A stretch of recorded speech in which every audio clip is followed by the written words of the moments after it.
சீர்கொண்ட போனமலாம் சிந்தனையால் படைத்தளித்து சிதைத்து பின்னர் கார் கொண்ட நடுநில் போல் கலந்தருளி எவ்வளவும் கவர்ந்து நீங்கா நீர் கொண்ட மேல்மணி தீ நாயகர்களையும் எல்லாரும் ஏற்கொண்ட சிவக்குடியில் எழுந்தருளும் சித்திரடி ஓம் யோம் யாவி பிரசவ பிரம்மாத்ம மானசம் சிருஷ்டி திதி அதிகார போகமனம் பாவாத்ம வாசியம் லோகக்ஷேம சுரட்சண பாலனம் சுவாதேசம் வந்தே சுந்தர பரசவி குருலம் சித்தேஸ்வரம் சாஸ்திரம் வந்தே சுந்தர பரசவி குருலம் சித்தேஸ்வரம் சாஸ்திரம் ஓம் ஸ்ரீ குருபியோ நமः.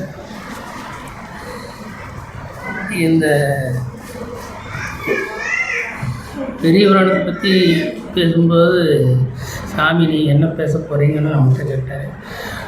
நமக்கும் இவரும் பெரிய புராணத்தை பற்றி பேசணும்னு சொல்கிறதுக்கு அப்புறமேலே என்ன ஈர்த்த பெரிய புராணம் அப்படின்னு சொல்லி பேச சொன்னார். இதனால் என்னால் அதிகமாக இப்படி உங்கள்கிட்ட பேசுனது கிடையாது. பேசுகிறதுக்கான வாய்ப்பு இப்போ கிடைக்கும்போது என்னால் முடிஞ்ச வரைக்கும் பேசுகிறேன். சித்திரமும் கைப்பழக்கம் செந்தமிழ் நாப்பழக்கம் வைத்ததொரு கல்வி மனப்பழக்கம். சிலருக்கு இயற்கையாகவே நல்ல கையெழுத்து இருக்கும். அப்படி சிறந்த எழுத்து இல்லாதவர்கள் பழக்கத்தின் மூலம் அபியாசத்தின் மூலம் அதை பெறலாம். அதேபோல் சிலருக்கு இயற்கையாகவே பேச்சாற்றல் இருக்கும். சிலர் அபியாசத்தின் மூலம் பேசி ஆற்றலை பெற வேண்டும். அதேபோல் கல்வி ஒரு சிலருக்கு படித்தவுடன் மனதில் நிற்கும், பலருக்கு பரமொழி படித்தாலும் ஞாபகத்தில் இருக்கும். இப்படி ஒரு நம்மளை பற்றிய பல்வேறு தன்மைகள் இருக்குது. இப்போ பெரிய புராணம் நமக்கு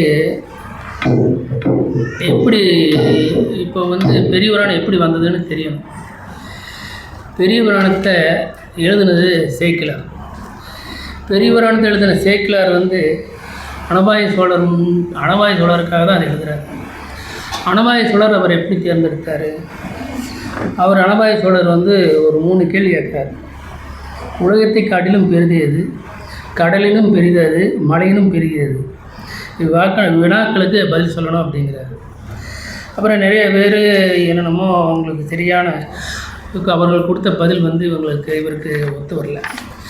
அப்போது ஆனால் இவர் அருண்மொழித்தேவர் என்ற சேக்கிழார் காலத்தினால் செய்த நின்று சிறிதேனும் ஞானத்தின் மாமன் பெரிது. ஒருவனுக்கு இடையூறு நேர்ந்த காலத்தில் ஒருவன் செய்த உதவி தன்னை நோக்க சிறிதாக இருப்பினும் இடையூறு நேர்ந்த அக்காலத்தில் நோக்கி பார்க்கும்போது அவ்வுதவி உலகத்தை விட பெரிதாக அப்படின்னார். பயன் தூக்கார் செய்த உதவி நயன் தூக்கின் நன்மை கடலில் பெரிது. இவருக்கு இந்த உதவி செய்தால் இந்த விதமான நன்மைகள் அடையலாம் என்று எண்ணாதவரை செய்த உதவியாகிய அன்புடைமை ஆராய்ந்து பார்த்தால் அவ்வுதவியின் தன்மை கடலை காட்டிலும் பெரிதாகும் என்றார். நிலையில் தெரியாத அடங்கியான் தேற்றம் மலையின் மானம் பெரிது.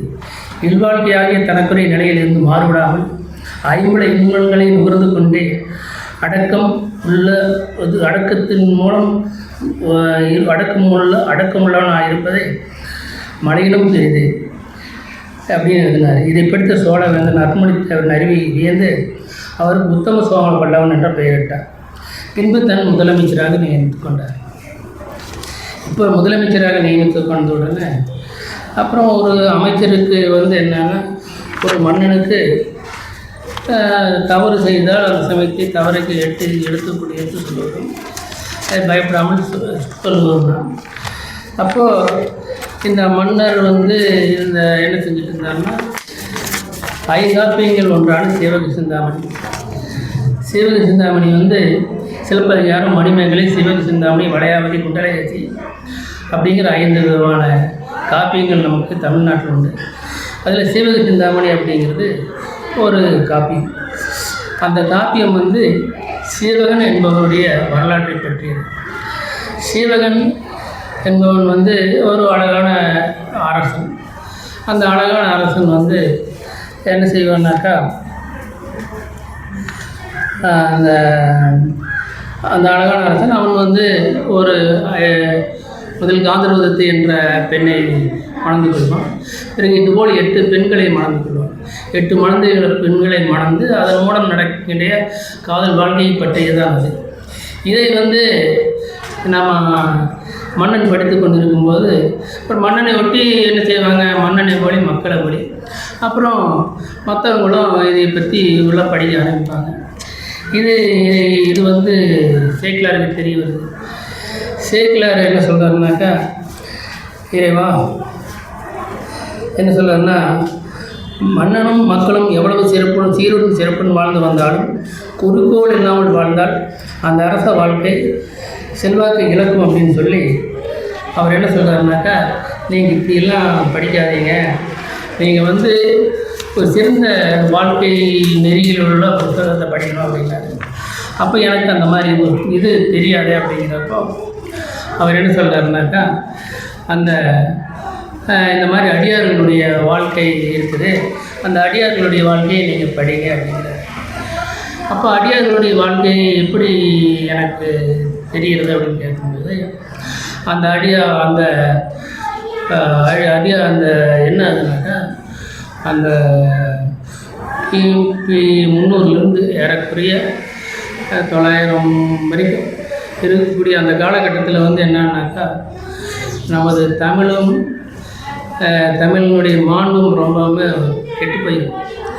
அப்போ வந்து என்னன்னாக்கா, அந்த பல்லவர்கள் காலம், அதற்கு பின்பு வந்து களப்பிரர்கள் காலம் இப்படியெல்லாம் இருக்கும்போது அந்த சமயத்தில் நம்மளுடைய தமிழ் அதனுடைய இதெல்லாம் இதாக இருக்கும்போது, அப்போ அதை பற்றி அப்போ அந்த சமயத்தில் தோன்றிய நம்மளுடைய மாண்பை காப்பாற்றுவதற்காக இவர் நாவுக்கரசர், அப்புறமேலு சுந்தரர், அப்புறமேலு பிள்ளையார், இவர்களெல்லாம் தோன்றி இருப்பாங்க. இவங்கெல்லாம் வந்து எப்படி காப்பாற்றினாங்க இதனுடைய சரித்திரத்தை அப்படின்னு சொல்லி அது சொல்கிறது சரித்திரம் தான் அது. அப்புறம் அது வந்து பல்வேறு காலகட்டங்கள் இருந்ததுனால சேக்கிலார் என்ன செய்வார்னாக்கா, மன்னன் வந்து சேக்கிலாரை என்ன பண்ணார், மன்னன் மத அமைச்சர் பதவியிலிருந்து இது பண்ணி அவர் வந்து எல்லா இடத்துக்கும் போய் அந்த இடங்களில் வந்து அதை பற்றிய சரித்திரங்களை எல்லாம் தொகுத்து ஒரு நூலாக எழுத சொல்லுவார். இவரும் சேக்கிலார் வந்து முதலமைச்சராக இருக்கிறதுனால பல்வேறு இடங்களுக்கு போவார். பல்வேறு அந்த நாயன்மார்கள் இருந்த இடங்களுக்கெல்லாம் போய் அந்த நாயன்மார்கள் எப்படி வாழ்ந்தாங்க, அவங்களுடைய வாழ்க்கை நிலை என்ன அப்படிங்கிறதெல்லாம் கேட்டு எழுதி ஒரு புத்தகமாக கொண்டு வருவார். அதுதான் பெரிய புராணம். அந்த பெரிய புராணம் வந்து முதல்ல வந்து ஏறக்குறைய சுந்தரரால் திருத்தொண்டர் புராணம் அப்படின்னு எழுதப்பட்டது. அதற்கு பின்பு அதை வந்து திருத்தொண்டர் திருவந்தாதி அப்படின்னு சொல்லிட்டு எழுதப்பட்டது. பின்பு அதை ஒட்டி தான் அதிலிருந்து டெரைவ் பண்ணி தான் இந்த சேக்கிலார் வந்து எல்லா இடங்களுக்கும் போய் எல்லாரை பற்றியும் பேசி அந்த புத்தகத்தை கொண்டு வரார். அது பெரிய புராணம் அப்படின்னு ஒரு நூல் எழுதப்படுது. உலகலாம் என்று அந்த அடியெடுத்து கொடுக்கப்பட்டு பெரிய புராணம் திருத்தொண்டர் புராணம் என்று வந்தது. இது 4286 பாடல்களை கொண்டது. பெரிய புராணம் ஒரு ராதாவே சொன்ன மாதிரி பெரிய புராணம் வந்து அது நம்மளுடைய ராமாயண மகாபாரதத்தை போன்ற அது ஒப்பிட்டு சொல்லக்கூடிய அளவுக்கு மிகச்சிறந்த ஒரு புராணம் தான். பெரிய புராணத்தினுடைய முக்கிய செய்திகள் வந்து தொண்டு, பக்தி, குறிக்கோள். தான் உய சொந்த சாதனைகளே போதும், சாஸ்திரங்கள் தேவையில்லை, அடுத்து ஒரு வாயை அடைக்கவே சாஸ்திரங்கள் என்று நம்ம விஸ்வாபனிஷதம் சொல்லுது. அது மாதிரி அந்த பெரிய புராணத்தில் வந்து விவாதம் அடுத்தவர்களோடு விவாதம் செய்யுது அப்படிங்கிறதெல்லாம் பார்த்தோம்னாக்கா ஞானசம்பந்தர், நாவுக்கரசர், அப்புறமேல் சுந்தரர் போன்றவர்கள் தான் அதிகமாக வந்து சாஸ்திரங்களை பற்றிய அவர் தன்மைகளையெல்லாம் கொண்டிருக்காங்க. பெரும்பாலானவர்கள் வந்து ஒரு சாதாரண தொண்டர்கள் தான், சாதாரணமான ஒரு பக்தி கொண்டவர்கள் தான், அவங்க தான் இருப்பாங்க.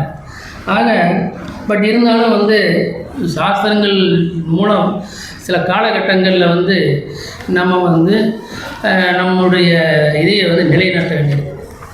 அப்படி நிலைநாட்டுவதற்காக தான் இந்த பெரிய புராணம் வந்தது. அப்போது என்ன செய்கிறாருன்னா, முதல்ல திருநாவுக்கரசர் எடுத்துக்கிட்டோம்னாக்கா, திருநாவுக்கரசர் வந்து நல்ல செல்வமிக்க குடும்பத்தில் தான் பிறந்தார். அவருக்கு திலகவதி அப்படிங்கிற ஒரு தங்கை இருக்காங்க. அந்த திலகவதிங்கிற தங்கைக்கு ஒரு திருமணம் நிச்சயிக்கப்படுது. பட்டு பல்வேறு காரணங்கள் திருமணம் நடக்காத போது அவங்க தீக்குளிக்கிறதுக்கு போகிறாங்க. ஆனால் தன் தம்பி வந்து அக்காக்கிட்ட கேட்டுக்கிட்டாங்க. அதனால் அவங்க வந்து சரின்னு தீக்குளிக்காமல் அந்த தன்னுடைய தம்பிக்காக தன்னை சிவபக்தியில் ஈடுபடுத்தி கொண்டு இருக்கிறாங்க. அப்போ அந்த என்ன செய்கிறாரு, இவர் தம்பி வந்து தன்னுடைய குடும்பத்தின் செல்வத்தை எல்லாம் தர்ம காரியங்களுக்கெல்லாம் செலவழித்திருக்கிறாரு. வாழ்க்கையில் வந்து ஒரு பெரிய ரொம்பவும் விரக்தியாக இருக்கும்போது சமயத்தில் அந்த சமயத்தில் சமணம் வந்து நிலையாமை பற்றி அதிகமாக கூறுது. அதனால இவருக்கு சமணமானது ஈர்க்கப்படுகிறது. அப்புறம் சமணத்தில் ஈடுபட்டு தர்மசேனர் என்ற பட்டம் பெற்று வருகிறார். தர்மசேனர் இப்போ வந்து அந்த விவாதத்தின் மூலம் பௌத்தர்களையும் சைவர்களையும் வாதம் என்று சமணத்தை நிலைநாட்ட முயன்றார்.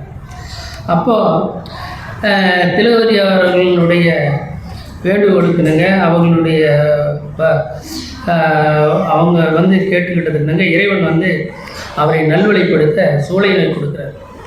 சூளை நோயை சரி செய்ய முடியாமல் தன் தமைக்கார் திலகவதி சரணடைந்து திருமந்திரம் மூலம் தன்னுடைய நோயை நீக்கப்பெறுகிறார். அப்புறம் அவர் வீரட்டநாதை சரணடைகிறார். அவருக்கு திருநாவுக்கரசர் என்ற அசரீர் மூலம் பெயர் கொடுக்கிறார்.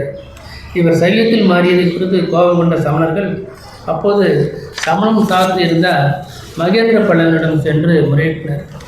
இந்த மகேந்திரவர்மனுடைய வரலாறை கொஞ்சம் நம்ம பார்க்கணும். மகேந்திரவர்மன் வந்து மாமல்லபுரத்தை ஸ்தாபித்தவர். இந்த மாமல்லபுரம் வந்து இருக்குதுன்னா மகேந்திரவர்மனால் தான். மகேந்திரவர்மனுடைய மகன் வந்து நரசிம்ம பல்லவன். மகேந்திரவர்மனை வந்து புலிகேசி சாளுக்கிய மன்னன் புலிகேசி தோற்கடிச்சிடறான். அதுக்கு பின்னால் வந்து நரசிம்ம பல்லவன் என்ன செய்கிறாருன்னா, இதற்கு பழிவாங்க பாண்டியருடன் சேர்ந்து புலிகேசியை தோற்கடித்து அதன் தலைநகரான வாதாபி எடுத்து வாதாபி கொண்டான் என்ற பெயர் பெற்றுகிறார். இதற்கு தளபதியாக இருந்தவர் பரஞ்சோதி. இந்த பரஞ்சோதியை பின்பு சிறுதொண்ட நாயனாக மாறியவர். மேலும் இந்த சரித்திரத்தை உள்ளடக்கி சிவகாமியின் சபதம் என்று கல்கி அவர்கள் மிக சிறந்த ஒரு நாவலை படைத்திருப்பார். அது படிப்பதற்கு பொன்னியின் செல்வன் கூட நன்றாக இருக்கும். இது ஒரு சரித்திரம். இந்த மகேந்திரவர்மன் சேவகரை நோக்கி திருநாவுக்கரசரை பிடித்து வர சொல்கிறார். சொல்லும்போது இவர்கள் கையூட்டு பெற்றுக்கொண்டு அவரை விட்டுவிடக்கூடும் என்று கருதி அவ்வாறு நடவாமல் அவரை பிடித்து வர கூறினார்கள். கையூட்டு என்பது நம் நாட்டில் அன்றைக்கே இருந்தது. இன்றைய இந்தியா பிறந்ததும் அப்படியே. 1757 வங்காளத்தில் நடந்த பிளாசி யுத்தமே ஒரு உதாரணம். இந்த யுத்தத்தில் இந்தியா இந்த யுத்தமே இந்தியா வெள்ளையருக்கு முழுதும் அடிமைப்பட காரணமானது. அதில் சிராஜுத் தௌலா என்ற 50,000 வீரர்கள் கொண்ட படையை 3000 வீரர்கள் கொண்ட ராபர்ட் கிளைவ் எதிர்கொண்டு வெற்றியும் பெற்று விடுகிறார். எப்படி? சிராஜுத் தௌலாவின் தளபதி மீர் ஜாஃபருக்கு கஜூட்டு கொடுத்து போரில் தனக்கு ஆதரவாக செயல்பட வைத்து போரில் வென்று பின்பு மீர் ஜாஃபரை தனக்கு ஆதரவாக நவாபாக்க விடுகிறார். இதுவே நமது கதையாக இருக்கிறது. இப்போது நமது கதைக்கு வருவோம். இவரிடம் வந்து மன்னர் அழைக்கிறார் என்று கூற மகேந்திரவர்மன் இவரை வந்து வர சொல்கிறார். இவர் வந்து சமணத்துக்கு போயிட்டுதார். அதனால் சமணர்கள் வந்து அவரை அழைச்சி நீங்கள் மிரட்டுங்க அப்படிங்கும்போது அவர் வரமாட்டேங்கிறார். யாமார்க்கும் குடியிலும் நமனை என்றும் அப்படின்னு சொல்லி வரமாட்டேங்கிறார். பின்பு என்ன செய்கிறாங்க, சமணர்கள் வந்து இவர் வந்து நீங்கள் சுண்ணாம்பு கால்வாயில் போட்டுருங்க அப்படின்னு சொல்லி சொல்லும்போது நாவரசர் ஏவலர்களை சுண்ணாம்பு நீட்டாரையில் போட்டு தாளிட்டுறாங்க. 7 நாட்கள் சென்றபின் நீட்டாரையிலிருந்து மாசில் வீணையும் மாலை மதியம் என்று பாடிட்டு ஒரு வெளியே வந்துடுறார். உடனே சமணர்களுக்கு ரொம்ப கோபம் வந்துடுது. இதனடா ஆயிடுச்சுன்னு சொல்லி போட்டு சரி இவருக்கு நஞ்சை கொடுத்து கொண்டுடலாம் அப்படின்னு சொல்லி நஞ்சு கலந்த பாலை கொடுக்குறாங்க. அந்த நஞ்சு கலந்த பாலை குடித்தாலும் கூட அவர் வந்து இறைவனுடைய அருள் இருக்கிறதுனால அவர் வந்து அவருக்கு ஒன்றும் ஆகிறதில்லை. அந்த நஞ்சும் அவருக்கு அமுதமாகிடுது. அப்புறம் இது கண்ட சமணர்கள் என்ன செய்வாருங்கனாக்கா, இவனுடைய இப்படியே செஞ்சுட்டு இருந்தாலும் அவனுடைய ஆட்சி அஸ்தமித்து போயிடும்.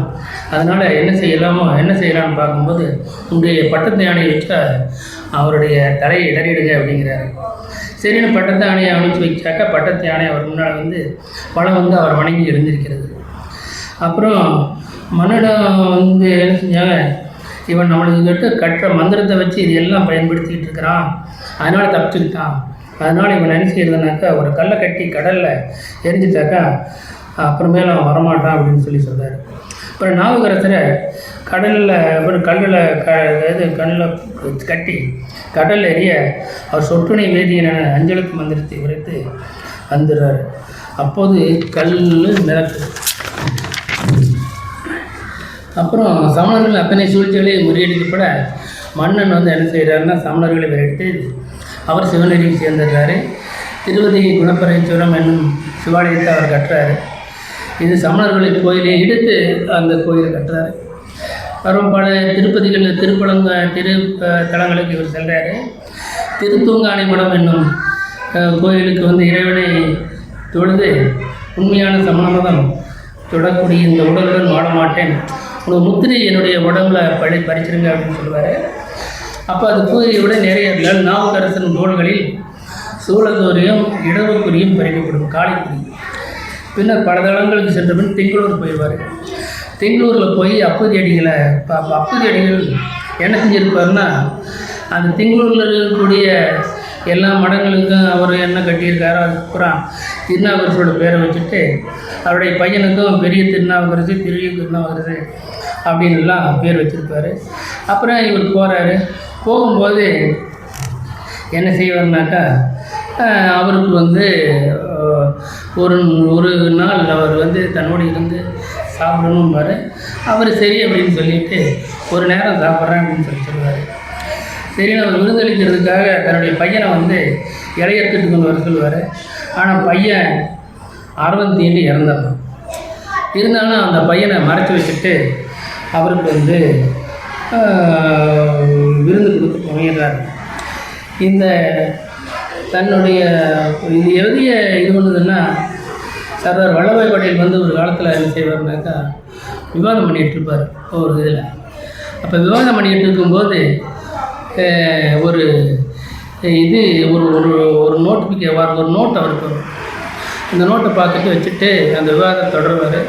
விவாதம் தொடர்ந்து முடிஞ்சோடனே என்னங்க என்ன உங்களுக்கு நோட்ஸ் வந்தது அப்படின்னா, இந்த மாதிரி எங்கள் அம்மா இறந்துட்டாங்க, எங்கள் அம்மா இறந்தாலும் கூட எனக்கு அது பெருசு கிடையாது, நான் ஒரு 40 பேருக்காக வாதாடிட்டு இருக்கேன், இந்த 40 பேரோட உயிர் எனக்கு பெருசு, அதனால் எங்கள் அம்மா இறந்துட்டாங்க, அதனால் அந்த காரியத்தை நான் சரியானபடி செஞ்சுட்டு வந்துட்டேன் அப்படின்னு சொல்லுவார்.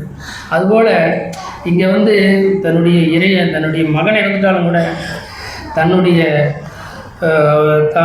இவர் திருநாவுக்கரசருக்கு இது மாதிரி விருந்தளிக்கிறது தான் முக்கியம்னு சொல்லிட்டு அவர் அதைய செய்கிறார். ஆயினும் அது வந்து திருநாவுக்கரசருக்கு தெரிஞ்சுட்டு ஒன்று கொள்ளாமல் அவர் என்னும் திருப்பதியும் பாடி அவர் பிள்ளை காத்து பிறகு உணவு உண்டார். அப்புறமேலு திருவேலிமலை போகிறாரு. அங்கே ஞான சம்பந்தத்துடன் போகும்போது அவர் என்ன செய்கிறாருனாக்கா, திருவேலிமலையில் ரொம்பவும் வறுமையாக இருக்குது. அப்போ என்னாச்சுன்னாக்கா இறைவன்கிட்ட கேட்குறாங்க, இந்த வறுமையை போக்குவதற்கு நீங்கள் உதவணும், எங்களுக்கு உதவணும் அப்படிங்கும்போது சரி உங்களுக்கு படிக்காட்சி தரேன்னு சொல்லி போட்டு 2 பேருக்கும் படக்காட்சி தருவார். அப்புறமேலு அதை வச்சு அவர் மக்களின் வறுமையை போக்குவார். ஆனால் அதில் என்னன்னாக்கா, இந்த காசு தரும்போது இவருடைய காசை ஞானசம்பந்தோட காசை வந்து உரைச்சி பார்த்துட்டு தான் பொருள் தருவாங்க. இவருடைய காசை அப்படி ஈஸியாக கொடுத்துறாங்க. இது ஏன் அப்படின்னு சொல்லும்போது அவர் வந்து அவர் என்ன சொல்கிறாரு, இறைவன் என்ன சொல்கிறாருனாக்கா, அவர் வந்து இந்த மாதிரி உழைப்பு, தட் மீன்ஸ் அவருடைய இது வந்து இந்த உழைப்பும் இருக்குது, உடல் உழைப்பும் சேர்ந்து அவருடைய இதில் இருக்கிறதுனால அதுக்கு வந்து ஒரு மதிப்பு இருக்குது அப்படின்னு சொல்லுவார். அப்புறமேலு என்ன செய்கிறாருனாக்கா, இவர் வந்து இங்கே திருக்கைலாயம் போகிறாரு. திருக்கைலாயம் போகும்போது அவர் நடந்து போகும்போது அவருடைய கையிலுடைய அவர் நடந்து போகிறாரு. அவர் பாதங்கள் சேர்ந்து கைகள் செஞ்சு ஒரு ஊர்ந்துட்டே போகிறாரு. அப்புறம் இறைவன் பார்க்குறாரு. இறைவன் பார்த்து அவர்கிட்ட வந்து நீ எங்கே போகிறேன்னா இந்த திருக்கைலாயம் போகிறான்னு இருக்காரு. அங்கே ஒரு குளத்தை வெட்டி நீ வந்து ரொம்ப உடம்பு உன்னால் திருக்கைலாயம் போக முடியாது, உன்னுடைய உடல்நிலையில் நீ வந்து இந்த குளத்தில் மூழ்கி திருவையாறு போயிடு, திருவையாறுலேருந்து உனக்கு வந்து காட்சி தரேன் அப்படிம்பாரு. அப்புறம் அதே மாதிரி படத்தில் போடணுன்னா திருவையாறு வந்துடுவார். திருவையாறில் வந்தோடனே அவருக்கு வந்து இறைவன் வந்து அந்த காட்சி தருவார், தன்னுடைய காட்சி தருவார். இப்படி திருநாவுக்கரசர் வந்து அதே மாதிரி திருப்பந்துருத்தி போயிருந்தப்போ இவர் சம்பந்தர் வந்து முத்து சிவகையில் வந்துகிட்டு இருப்பார். இவர் என்ன செய்வார்னாக்கா அங்கே முத்து சிவகை இவரும் சமந்துட்டு போயிட்டுருப்பார். அப்புறம் அவர் வந்து இவராக தான் பார்க்க வருவார், திருநாவுக்கரசர் தான் பார்க்க வருவார். அது திருநாவுக்கரசர் எங்கப்பான்னாக்கா இதை பாருங்க நான் இங்கே தான் இருக்கிறேன் அப்படின்னு சொல்லிட்டு அந்த சிவகிட்ட வந்து சொல்லுவார். இப்படி அதாவது பணிவு அப்படிங்கிறது தானே வந்து பெருசாக நினைச்சக்கூடிய தன்மை இல்லாமல் அவர் வாழ்க்கை இருந்துகிட்டு இருப்பார். அதாவது பிற செய்யும் கொடுமைகளை தாங்கிக் கொள்வது வீரம் எனப்படும். கொடுமைகளுக்கு எதிர்த்து செயல் செய்யாமல் ஈடுபடுதல் தான் பெருவீரம் எனப்படும் என்பது இவர் வாழ்வில் காணலாம். அடுத்து தோடியுடைய செவியன் பாடிய அதுக்கப்புறம் சரி இவருடைய வாழ்க்கை முடிஞ்சு அடுத்தது திருஞான சம்பந்தருடைய வாழ்க்கையை பார்க்குறோம். திருஞான சம்பந்தர் வந்து வைதிக வேலைகளையும் சடங்குகளையும் எதிர்த்து பக்தி நெறியை பரப்ப வந்தவராக இருந்தார். இருந்த போதிலும் பழகி வந்த வைதிக வேள்விகளை ஒழிக்க முடியாது என்று கண்ட அவர் சடங்குகளை ஓரளவு ஏற்றுக்கொண்டார். இதற்கு ரஷ்ய நாட்டிய உதாரணமாக ஆசா ஞான சம்பந்தம் கூறுகிறார். சமதர்மம் வேண்டுமென்ற புரட்சியை லெனின் தோற்றுவித்து பின் சிறு சிறு நிலங்களை தனிப்பட்டவர்கள் வைத்துக் கொள்ளலாம் என அனுமதித்தார். இதன் மூலம் தான் நினைத்த காரியத்தை நிறைவேற்றிக் கொண்டதாக கூறுகிறார். அடுத்தது இவர் என்ன செய்கிறாருன்னா சிவ வழிபாட்டை ஏற்றுக்கொள்ளாத பௌத்த சமணர்களை நேரடியாக எதிர்த்து வைதிகத்தை அவருடைய வேதத்தினுடைய தன்மையை கொண்டே வெற்றி பெறுகிறார். குழந்தையாக இது திருநீலகண்டது யாழ்ப்பாண அடுத்து என்னென்னா திருநீலகண்டத்து யாழ்ப்பாணருடன் அவர் வந்து பாட்டு பாடிட்டு இவருடைய வந்துடுறார். அவர் வந்துக்கிட்டு இருக்கார். அவர் வந்து ஒரு சாதாரண ஒரு இதில் இருக்கிறவர். அவரை வந்து இவர் எந்த விதத்துலேயும் நெக்லெக்ட் பண்ணாமல் அவர் கூட்டிகிட்டு வர்றார். கூப்பிட்டு வந்து அப்புறம் ரைட் அவர் வந்து என்ன செய்யணும் திருப்பிலாச்சிரமம் என்று வந்தபோது அந்த அவனுக்கு வந்து ஒரு அழகான புதவி இருந்தார். அதுக்கு அந்த பொண்ணுக்கு வந்து ஒரு நோய் பிடிக்கப்பட்டிருந்தது, உணர்வற்று இருந்தார். அப்புறம் வந்து இவர்கிட்ட சொல்லும்போது இவர் அந்த நோயை தீர்த்து வைக்கிறார். ஒரு நாள் வந்து அவருடைய தந்தை வந்து இந்த மாதிரி வேள்வியெல்லாம் செய்து பணம் வேணும் அப்படின்னு கேட்கும்போது திருவாபுரை ஈசனிடம் வந்து பணம் கேட்குறாரு. அவர் வந்து ஒரு 1000 பொருட்கள் கொடுத்துருக்கார். எப்படி அப்புறமேல் இவர் இப்படி இருந்துட்டு இருக்கும்போது இவர் என்ன செய்கிறாருனாக்கா பாண்டிய நாட்டுக்கு போகிறாரு. பாண்டிய நாட்டில் வந்து சமணம் ஆதிக்கம் பெற்றிருந்தது. பாண்டிய மன்னன் வந்து சமண நெறியை தடவி இருந்தான். அப்போ பாண்டிய மன்னனுடைய மனைவியான மங்கையரசியும் அமைச்சர் குலசரியார் மாத்திரம் சைவ நெறியில் இருந்தனர். அவங்க என்ன செஞ்சாங்க, ஞான சம்பந்தரை மதுரை வந்து நீங்கள் இந்த மாதிரி ஞான சம்பந்தர்கிட்ட வந்து மதுரை வந்து நீங்கள் சைவத்தை நிலைநாட்டணும்னு கேட்டுக்கிறாங்க. அப்புறம் திருநாவுக்கரசர் அங்கே இருக்கார். அவர் என்ன சொல்கிறாருன்னா, நீங்கள் சமணர்கள்லாம் ரொம்ப மோசமானவங்க, நீங்கள் அங்கே போகாதீங்க அப்படின்னு சொல்லும்போது இந்த மாதிரி நாளும் சரியில்லை, ஒன்றும் சரியில்லை, நீங்கள் போகாதீங்கிறப்போ நாளும் கூடும் நன்றாக இல்லைன்னு பின்னார். அவர் வேயிரு தோழிவங்கன் என்ற பாடலை பாடி என்ன அவை ஒன்றும் செய்யாது சிவனார் திருவடியை போற்றும் எம்மை தீமை எதுவும் அணுகாது என்றார். பின்னர் மதுரை வந்தபின் அங்கே ஒரு மடத்தில் தங்குறாரு. அப்புறம் மடத்தில் தங்கும்போது அந்த மடத்தில் வந்து என்ன செய்கிறாங்கன்னாக்கா அவங்க சமணர்கள் ஒரு மந்திரத்தின் மூலம் அதை எரிக்க பார்க்குறாங்க. எரிக்க முடியாதப்போ அதை தீப்பந்தம் வச்சு எரிச்சிடுறாங்க. அப்புறம் இது பற்றி சம்பந்தம் அறிந்து இங்கே நடக்கக்கூடிய இந்த தாக்குதலுக்கு வந்து அரசன்தான் பொறுப்பு, ஏன்னா அரசன் நல்லா இருந்தாக்கா இது மாதிரியெல்லாம் நடக்காது அப்படின்னு சொல்லி அரசனுக்கு வந்து ஒரு வெப்பு நோய் ஏற்படுவதற்கான ஒரு சாபத்தை கொடுத்துட்றாரு. அப்புறம் மறுத்த அந்த வெப்பு நோயை வந்து எதனாலையும் தீர்க்க முடியல. அப்புறம் பின்னால் வந்து சமணர்களும் ட்ரை பண்ணுறாங்க. அந்த சமணர்களும் இவரும் ட்ரை பண்ணி அப்புறம் இவர் வந்து அந்த வெப்பு நோயை தீர்த்துடுறார். வெப்பு நோயை தீர்த்த உடனே அப்புறமேலு மறுபடியும் அவங்க என்ன செஞ்சாங்க, சரி வாதத்துக்கு கூப்பிட்றாங்க. வாதத்துக்கு கூப்பிடும்போது அனல் வாதம் புனல் வாதம் அப்படிங்கிற வாதங்கள்லாம் நடக்குது. அதில் எல்லாம் வெற்றி பெறுகிறார். வெற்றி பெற்ற உடனே என்னாச்சுன்னாக்கா பாண்டியன் வந்து நார்மலாக என்ன ஆகிடுறாருனாக்கா அவங்கள எல்லாம் அனுப்பிச்சி போட்டு இவர் சைவத்தை தருவிடுறாரு. அப்புறம் இவர் திருமயிலிக்கு வர்றாரு. அங்கே பூம்பாய் அப்படிங்கிறவங்கள உயிர்ப்பிக்கிறாரு. அப்புறமேலு இவர் திருமணம் செய்து கொண்டு அப்படியே இறைவனுடைய சிவபெருமானுடைய திருவடிக்கு போய் சேர்ந்துடுறார். அடுத்து பித்தா பிரேசுடி என பாடி தொடங்கிய சுந்தரர் வந்து கைலாத்திய ஆளவர் சுந்தரர் என்று இருக்கிறார். அவர் சிவபெருமானுக்கு மலர் பெய்ய நந்தவனம் சொல்கிறார். அங்கு உமையம்மைக்கு மலர் பெய்ய அணிந்ததை அப்புறமேலு கமலினி அப்படிங்கிற இருவர் வருகின்றார். இவங்க அவரை பார்க்குறாங்க, அவங்க இவரை பார்க்குறாங்க. சிவபெருமான் இதையும் பார்த்துட்றாரு. இது பார்த்து இது போன்ற வாழ்வு வாழ இந்த பூமியை உகுந்தது, நீங்கள் இங்கே போயிடுங்க அப்படின்னு சொல்லி அனுப்பிச்சிடுறாரு. அப்புறம் இவர் இங்கே வந்துடுவார். வந்த உடனே என்ன அங்கே இசைஞானியாருக்கு சடையினார் அந்த இசைஞானியாருக்கு மானா பிறக்கிறாரு. அப்புறமேலு திருவண்ணா இருக்கும்போதே ஒரு மன்னனால் ஈர்க்கப்பட்டு ஒரு அரசன் முகமாக மாதிரி இவர் வளர்க்கப்படுகிறார். அவருக்கு பணம் முடிக்க வேண்டி சடங்கவி சிவாச்சாரியார் நங்கைங்கிற ஒரு பெண்ணை பேசி முடிப்பாங்க. ஆனால் ஏற்கனவே இவர் எப்படி திருமணம் செய்யணும்னு இறைவன் முடிவு பண்ணதுனால அந்தன காலத்தில் இங்கே இவருடைய சுந்தரனுடைய திருமணத்தப்போ வந்து இவர் எனக்கு அடிமையை கூடி அடிமை அப்படின்னு சொல்லி திருவண்ணைநாளூருக்கு கூட்டிகிட்டு போயிடுவார். ஆக திருவண்ணைநாளூருக்கு கூட்டிட்டு போய்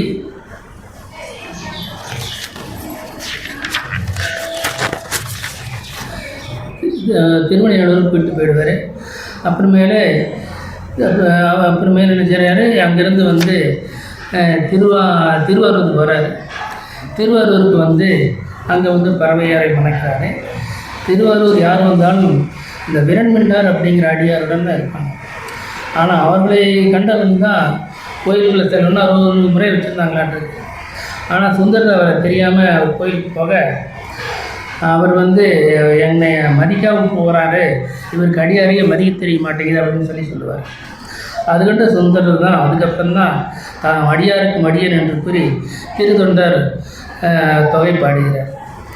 மேலும் ஏயர்கோவன் கலிக்காமர் என்ற நாயனார் இறைவனை பறவையார் வீட்டுக்கு தூது அனுப்பியதை கண்டு கோபம் கொண்டு அவரை நேரில் கண்டால் என்ன செய்வேன் என்று தெரியாது என கூறினார். இறைவன் இவர்களை சமாதானம் செய்ய கலிக்காமருக்கு சூளை நோய் கொடுத்து அதை தீர்க்க சுந்தரர் வருவார் என கூற அதை ஏற்காது தன் உயிரை விட அவர் தீர்மானிக்கிறார். அப்புறம் பறவையாருடன் பல தலங்கள் சென்ற சுந்தரர் விருத்தாச்சலத்திற்கு வந்து அந்த இறைவனிடம் தனக்கு பொன் தருமாறு கூறுகிறார். பறவையார் அவரும் வந்து 11,000 பொன் தராங்க. அது என்ன சொல்லுவார்னாக்கா, நான் இந்த மணிமுத்தாரில் போட்டுடுறேன், இது நம்மளுக்கு திருவாரூர் குடத்தில் கொடுத்துருங்க அப்படிங்கிறாரு. இதனடா அப்படின்னு சொல்லி போட்டு சரின்னு இறைவன் வந்து சரி கொடுக்குறேன் அப்படிங்கிறாரு. கொடுக்குறேன்னு சொன்னோன்னே இவர் கொடுக்குறது சரியாக தான் இருக்குமா அப்படிங்கிறதுக்காக பொன்னின் ஒரு மாதிரி எடுத்து வச்சுக்கிறாரு. மனிதனாக பிறந்தா இறைவனையும் சில சமயங்கள் நம்ப மாட்டோம். இப்படி தான் அர்த்தம், இப்படியே ஆயிடுது. அப்புறம் பின்னர் திருவாரூர் வந்து குளத்தில் பொன் வரும்னு பறவையாரிடம் சொல்ல பறவையார் இவரை பார்த்து ஒரு நகைச்சி என்ன இதெல்லாம் நடக்குமா அப்படிங்கிறாரு. அதுக்கு சோதனை கூட என்ன ஆகுதுனாக்கா, இவர் பார்த்தா பொண்ணு முதல்ல வரமாட்டேங்குது. அப்புறம் பறவையார் ஒரே சிரிச்சுட்ருக்காங்க.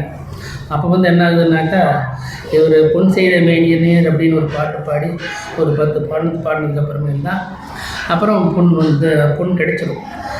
அப்புறமேலே திருவொற்றியூரில் மணந்தால் சிவனடியாரை மணப்பேன் என்று கன்னிமாடத்தில் சங்கிலியாரை கண்டார். அப்புறம் இறைவன் சாட்சியாக மணக்கிறாரு. ஆனால் திருவொற்றியூரை விட்டு போக மாட்டேன் அப்படிங்கிறாரு. ஆனால் பிரதிஜையை மீறி திருவாரூர் செல்ல முற்பட்டு அவர் கண்களை கிளந்து விடுகிறார். பின்னர் இறைவர்களால் கண் பார்வை பெற்று விடுகிறார்.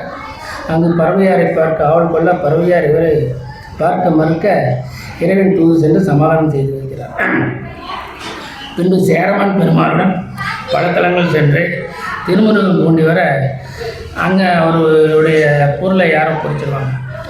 உடனே சுந்தர கோபம் வந்து ஏயா நீங்களே இருந்துட்டுருக்க, இங்கே நீ இருக்கும்போது நம்மளுடைய காசையெல்லாம் பிடிக்கிட்டு போயிட்டாங்க அப்படின்னு சொல்லும்போது அப்புறம் இறைவன் வந்து அவருக்கு அந்த பொண்ணை வாங்கி கொடுத்துருவார். அப்புறம் இங்கே அவினாசி குளத்துலேயும் ஒரு பெண்ணை வந்து உயிர்ப்பிச்ச கதையும் ஒன்று இருக்குது. இப்படி பல தலங்களுக்கு சென்ற பின் திருவஞ்சிக்கிழமை சென்று இறைவனை துதித்து இறைவனடி சேர்ந்தார்.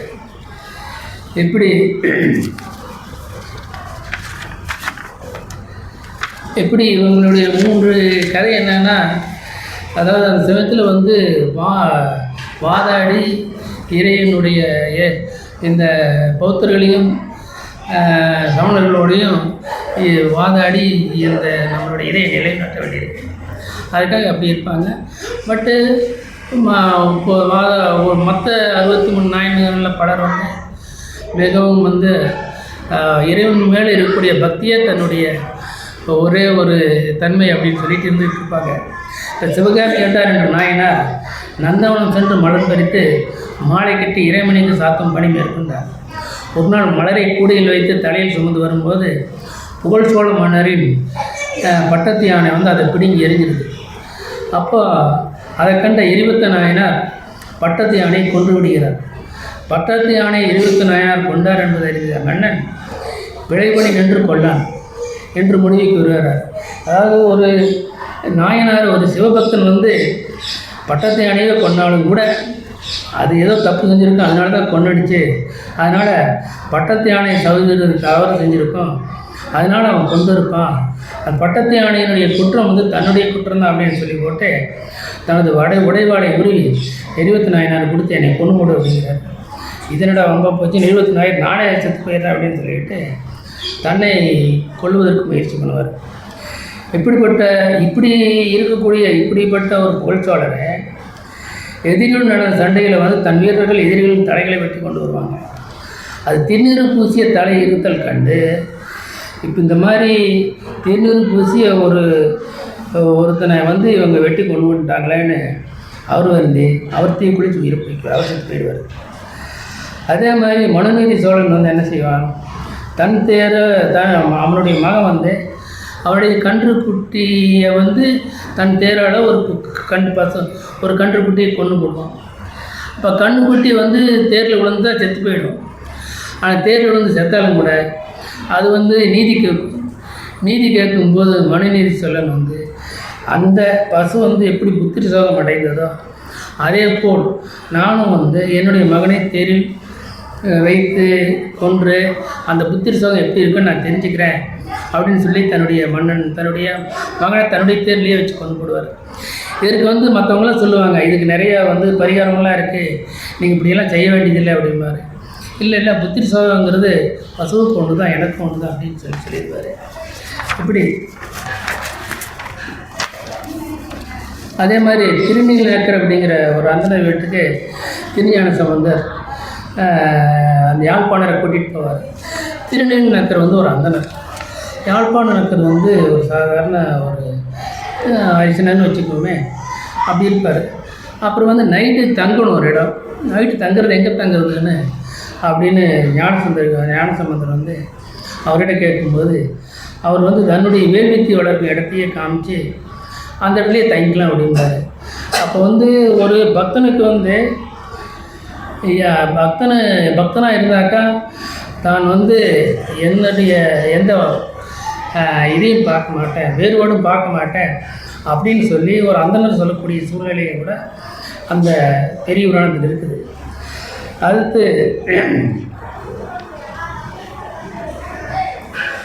அடுத்து பரஞ்சோதி என்னங்கிற சிறுதொண்டர் வந்து தன்னுடைய மகனை உடலை அரித்து இறைவனுக்கு படைக்க நின்றார்.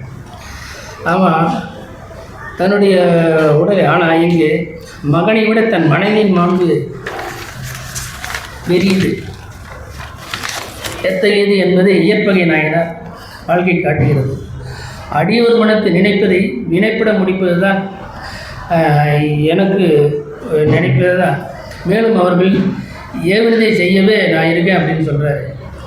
இயற்பையை பார்க்க வந்த அடியார் என்ன சொல்கிறாருன்னா, அடியார் குறித்து எது வேண்டாயினும் குணமென கருதி ஒன்றும் எதிர்மறுப்பு பேசாமல் மன திருப்தியுடன் அளிக்கும் தன்மையுடன் நீ கொடுப்பே அப்படின்னு சொல்லிவிட்டு நான் வந்திருக்கிறேன். அதனால் நீ எனக்கு என்ன கொடுக்குறியோ அதனால் நீ எனக்கு நான் என்ன கேட்டாலும் கொடுக்கணும் அப்படிங்கிறாரு. உடனே அவர் நினச்சிக்கிறாரு, முகவரியே வந்து கொஞ்சம் ஏதோ ஒரு மாதிரியாக இருக்குது, சரி இருந்தாலும் மைண்ட் வச்சு இது பண்ணிவிட்டு நீ என்ன கேட்டாலும் கொடுக்குறேன் அப்படிங்கிறாரு. அப்புறம் உன்னுடைய காதல் மணி வேண்டி வந்துடலன்னு கேட்டால், இயற்பைக்கும் அடியார்கள் தவறாக கூற மாட்டார்கள், இன்னும் உள்ளதையே கேட்டார், இல்லாத ஒன்றை கேட்கவில்லை அப்படின்னு மாதிரி இந்த லெவலில் இருக்கிறத கேட்டார், இல்லாத ஒன்றும் கேட்கலன்னு சொல்லி மனைவியை தன்னுடைய அவரோட அனுப்பிச்சுட்டுறாரு. அனுப்பிச்சிடும் போது உறவினர்கள்லாம் தடுக்கும்போது உறவினர்கள் எதிர்ப்பை மீறி அவ்வாறு செய்கிறார். அதனால் தான் பெற்ற குழந்தையை எடுத்து அடியாருக்கு இடுவது இயற்பகை என்று கூறாத புராணம் மனைவியை கொடுப்பது இயற்பகை என்கிறது. இந்த சோதனையில் அவர் வெற்றி பெறுகிறார். அப்புறம் சாக்கிய நாயனார் இருந்தார். சாக்கிய நாயனார் வந்து அவரும் பௌத்த மதத்தில் இருந்தார். பௌத்த மதத்தில் இருந்தாலும் வந்து சிவ வழிபாட்டில் இருந்தார். அதான் அவர் கண்ணை தூக்கி போட்டுக்கிட்டு சிவ வழிபாடு செஞ்சுட்டு இருந்தார். அப்புறமேல அதை பற்றி கூறிய சாக்கிய நாயனார் வந்து சேக்கிலார் வந்து,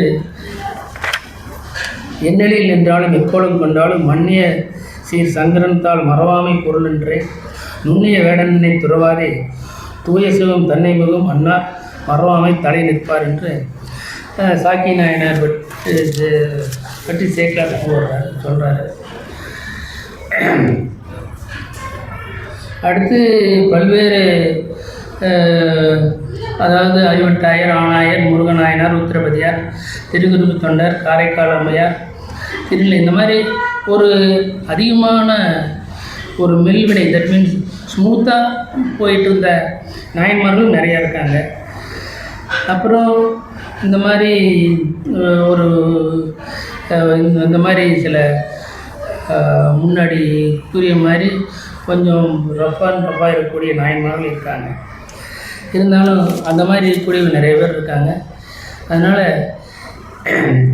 இப்போ அதே மாதிரி இப்போது திண்ணன் எடுத்துக்கிட்டோம்னாக்கா அவருக்கு வந்து எந்த சாஸ்திரமும் தெரியாது. அவருக்கு இறைவனை எப்படி கும்பிடுதுன்னு கிடையாது.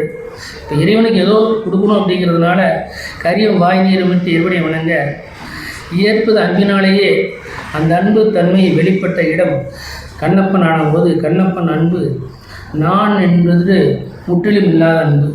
சிவகோசையார் அன்பு எத்தனையாயினும் அதனடியில் நான் என்று இருக்கத்தான் செய்கிறது. கூடும் மண்ணில் கும்பிடலை என்று வீடும் வேண்டாத அன்பு. இப்போது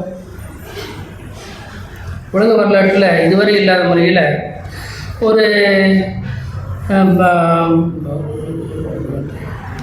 ஒரு பக்தர் ஆட்சி செய்யணும் அப்படின்னு ஆட்சி செய்யறதுனாக்கா எப்படி ஆட்சியெல்லாம் செய்வாங்களா அப்படின்னாக்கா அதுதான் மணிநீதியினுடைய வரலாறு, புகழ் சோழர் வரலாறு, சேரமான் வரலாறு, இந்திரசேன நிர்மான் வரலாறுலாம் வருது. மற்ற இவங்க வரலாறுலாம் ஒரு பக்தியோடு இருக்கக்கூடிய ஒரு மன்னனும் கூட ஆட்சி செய்ய முடியும் அப்படின்னு சொல்லுது. கல்பெருவார் என்ற மன்னன் வந்து யானையில் கவனி வர்றாரு.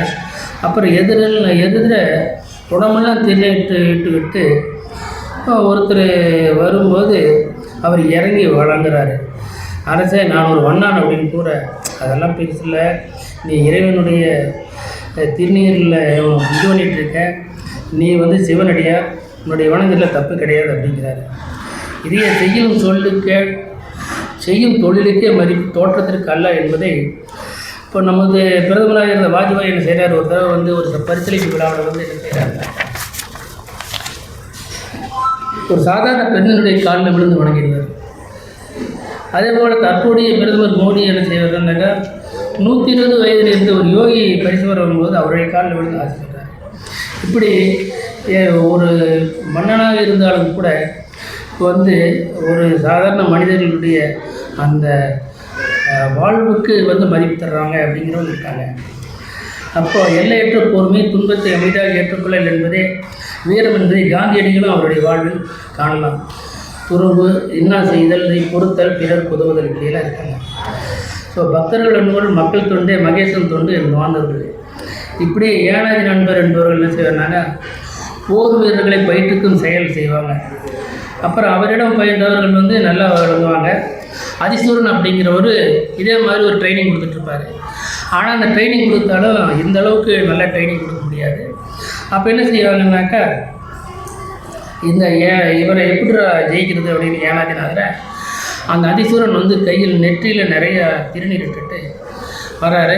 வந்துட்டு ஆனால் கேடயத்தால் அந்த நெற்றியை மறைச்சிட்டு அவரோட சண்டைக்கு வர்றாரு. அப்புறம் ஒரு சட்டையின் ஸ்டேஜில் வந்து கேடயத்தை எடுக்கும்போது நெற்றியில் திருநீர் இருக்கும். தின்னு பார்த்த உடனே அந்த ஏனாதிநாதர் வந்து, நான் வந்து இந்த மாதிரி ஒரு பக்தனோடு நான் சிவனடியாரோட சண்டைக்கு போக மாட்டேன்னு சொல்லும்போது அவர் ஏனாதிநாதரை கொண்டு போட்டார் அதிசூரன். இப்படி இது மாதிரி இப்படி வந்து பல்வேறு நாயன்மார்களுடைய வாழ்க்கை வந்து அந்த தியாகத்தின் வழியாகவும் அன்பின் வழியாகவும் இருக்குது.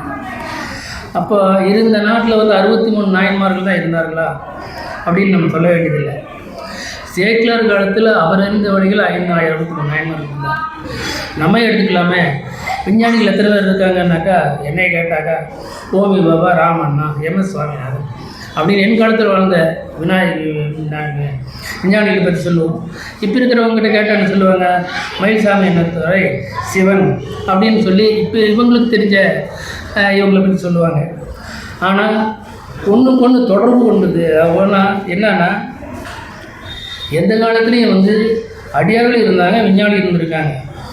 ஒன்றுக்கொன்று தொடர்பு கொண்டது இல்லையாகி என்ன செய்யாங்க, 63 நாயன்மார்களுக்கு பக்தி இருந்திருக்காரு, ஆன்மீகம் இருந்திருக்காது.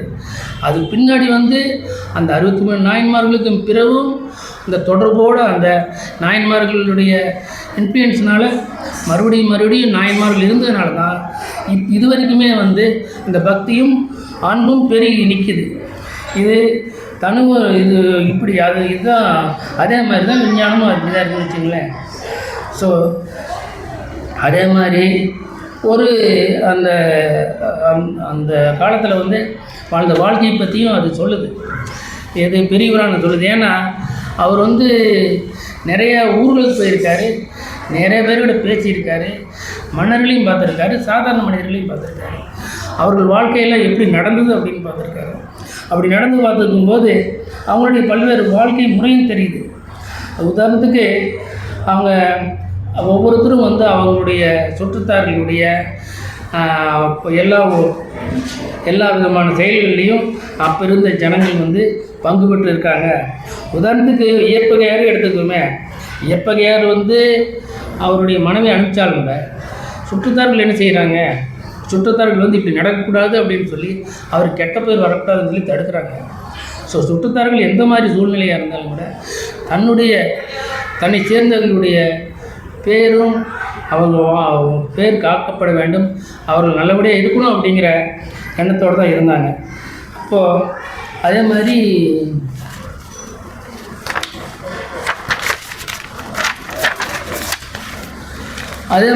இப்போது நல்லது மாத்திரம் இருக்குல்ல, அந்த காலத்தில் நல்லதோடு சேர்ந்து சூதாட்டம் இருந்தது. அப்புறமேலு சூதாட்டமும் இருந்தது அந்த காலத்தில், எல்லாம் இருந்தது. அப்புறம் நம்பியூரார் வந்து அதே மாதிரி சட்டத்தையும் மதித்த ஜனங்களும் இருக்காங்க.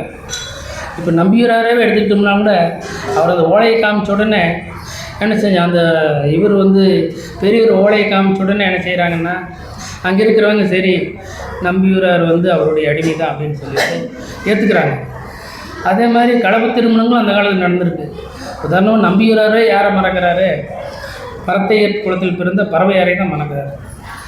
அப்புறம் மயிலையில் வந்து சிவநேசன் செட்டியார் இருக்கார். அவர் யார் கல்யாணம் பண்ணி கொடுக்குறேன்னு சொல்கிறாரு, இவர் பிள்ளையாருக்கு தான் கல்யாணம் பண்ணி கொடுக்குறேன் அப்படின்னு சொல்கிறார். அதுபோல் சீதனம் கொடுக்கறது செய்கிறது இப்படி எல்லாம் வணிகருக்கு மரபில் வந்து நடந்துக்கிட்டு தான் இருந்திருக்குது. அப்புறம் சிறு வயது திருமணம், ரொம்ப சின்ன வயசுலேயே திருமணம் நடந்தது அப்படிங்கிறதும் காரைக்கால் அம்மையார், திலகவதி அம்மையாருடைய வாழ்க்கையிலும் தெரியுது.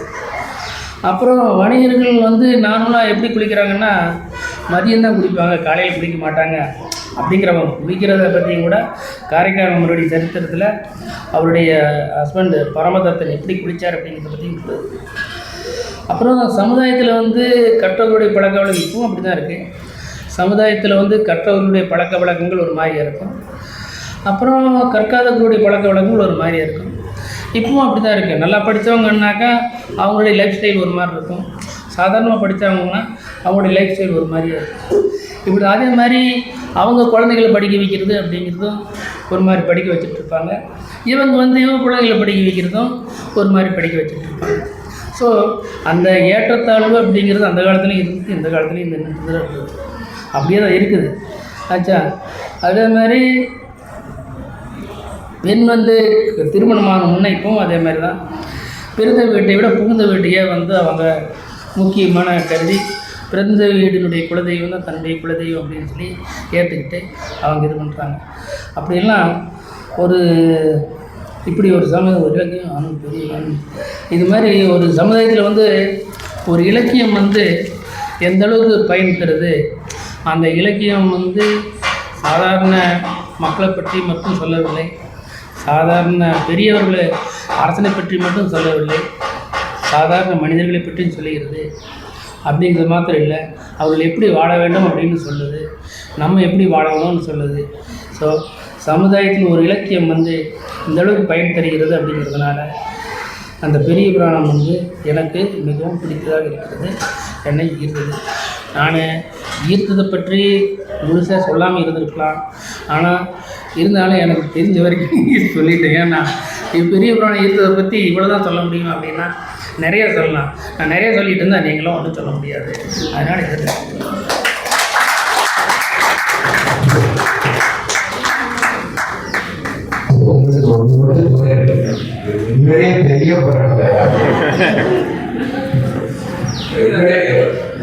பெரிய